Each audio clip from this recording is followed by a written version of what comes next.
So the next part we're going to explore in HyperDocs is the explain section.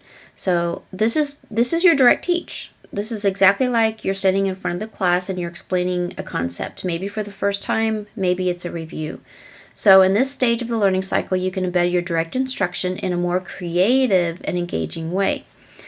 A lot of times I will use websites like Discovery Education to explain that concept because they have simulations that I can't recreate in the classroom. So that's a good resource to use. Another one would be YouTube. And actually that's what I'm going to demonstrate today. But the problem was that I needed a video of the kids interacting with the websites that I put in the engage section. So those two virtual manipulatives that I linked to, there wasn't a video on YouTube that explained how to use it and the way in which we were using it. So I had to take a little bit of extra time and do a screencast video and make my own. So how do we embed that in our HyperDoc? I'm going to go back to the HyperDoc, and I've already copied and pasted or typed in my text that I want to the one that I want the students to read. So watch the 3 videos below. You'll learn how to use the virtual manipulatives in the Explore section to help you find a product of a 2-digit by 2-digit multiplication problem. So again, we're using number pieces and partial product finder. So I went ahead and I made 3 videos and uploaded them to my YouTube channel. And you can use Screencastify. It's in the Software Center. It's a really good screencasting tool to use if you want to make your own videos. So here's my channel, and the first one I want to get is the number pieces. So when you find a video on YouTube,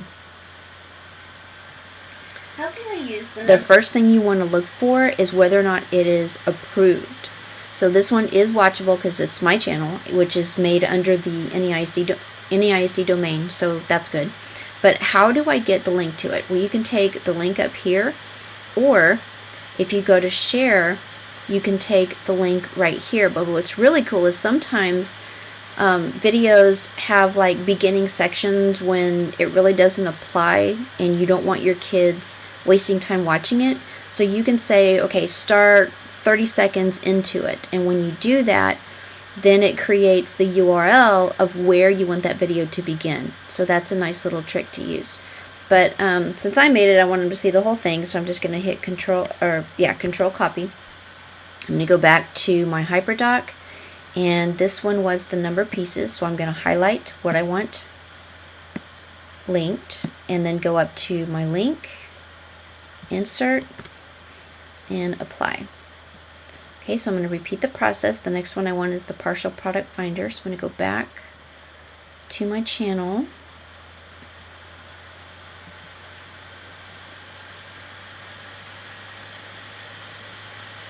Okay, partial product finder.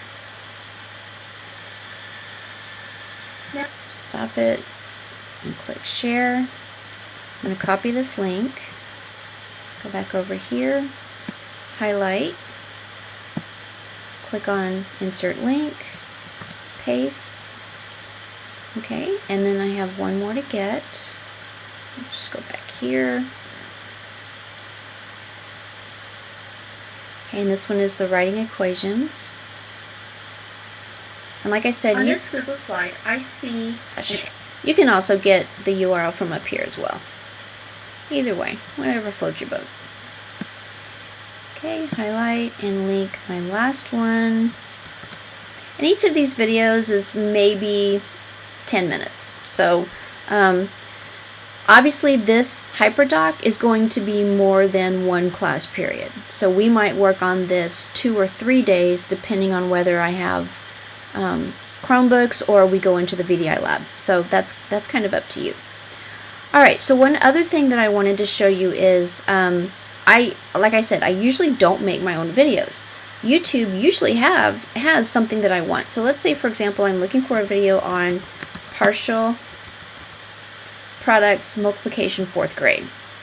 So if I just do a search, I see all these videos. And so I can go through and watch them and find the one that I think would be the most appropriate for my students. But again, I have to make sure that the video is approved. So Hi, look at this one, for example. It says video not approved for NAISD.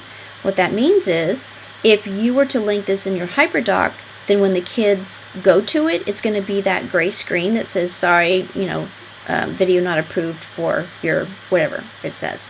So then I need to click on approve, and then it will change it to video approved, and now I can get the link and it will be okay for my kids to view. So that's a little YouTube trick.